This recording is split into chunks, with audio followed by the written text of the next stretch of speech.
2007's coming-of-age comedy Superbad provided a treasure trove of one-liners, hilarious moments, and unforgettable characters. But it's hard to argue that there's anyone more iconic than the fake ID sporting uber geek McLovin. The role even earned then 17-year-old actor Christopher Mintz-Plasse an MTV Movie Award nom for Best Breakthrough Performance. While Superbad certainly helped springboard some of its actors onto bigger and better things, we haven't seen too much of Mintz-Plasse lately. Let's find out what adult McLovin looks like today. I am McLovin.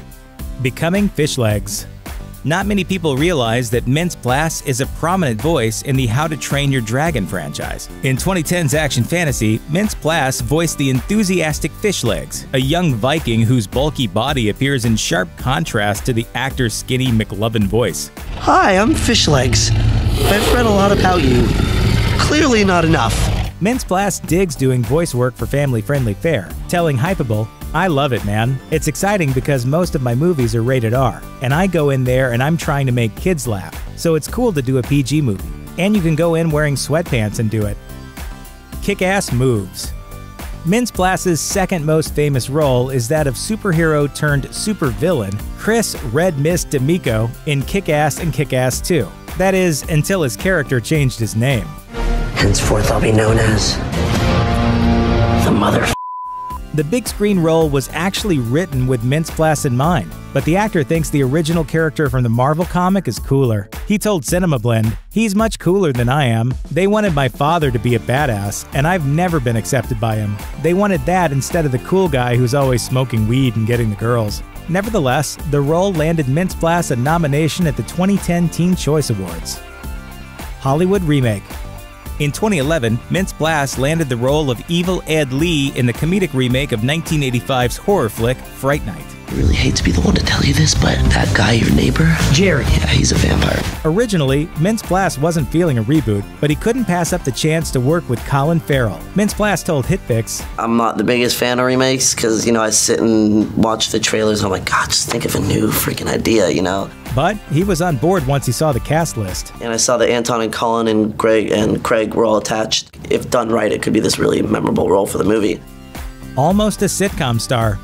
In 2012, Mintz-Plasse was on track to have his own TV series, Friend Me, written by writer Alan Kirshenbaum. Unfortunately, Friend Me was canceled after Kirshenbaum passed away. Mintz-Plasse tweeted, "R.I.P. Alan, only worked with you for 10 days, but thanks so much for this wonderful job. You were a funny, great guy." But Mintz-Plasse landed on TV for real when he booked 2016's The Great Indoors. Jack Gordon, it is so incredible to meet you. I'm Clark, online content curator. Hi, Clark. Obviously made up job title. While the show was canceled after just one season, Mintz-Plasse's performance proved he could be sitcom gold in the right part. Musically inclined. Mintz-Plasse has appeared in a slew of music videos. Perhaps most notably, he played drums in Kid Cudi's late 60s-inspired Erase Me. Mintz-Plasse also appeared alongside Kick-Ass co-star Chloe Grace Moritz for the Soft Pack's Answer to Yourself, as well as Unknown Mortal Orchestra's So Good at Being in Trouble. Most recently, he starred as a kidnapper in Alice in Wonderland's You Don't Know, and a man who overcomes life in a wheelchair in Codaline's Ready. Rocking out. Mintz-Plasse isn't just music video eye candy, he's also in a band. After playing drums for Young Rapscallions for 8 years before they broke up, Mintz-Plasse and his friend Adam Asaroff say they started getting high, jamming out in the backyard, and calling themselves Bear on Fire. When they realized that things were getting groovy, the duo recruited some friends and released their first studio album in 2015. Though shouts for McLovin inevitably follow the actor wherever he plays, Mintz-Plasse doesn't mind. He told Stereogum, "I just want as many people to come to the show and as many people to hear my music as possible." Going dark.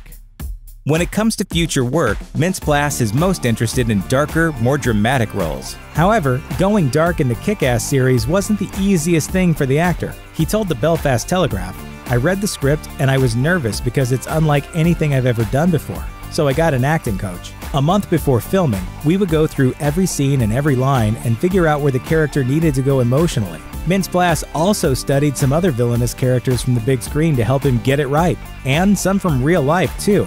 He said, I watched Heath Ledger's Joker quite a bit, and I researched Marvel's The Punisher. I also watched this really dark serial killer on trial. I studied his eyes and how lifeless they were and tried to use that too. A far cry from McLovin's innocent babyface, but these days, he truly wants to kick some ass.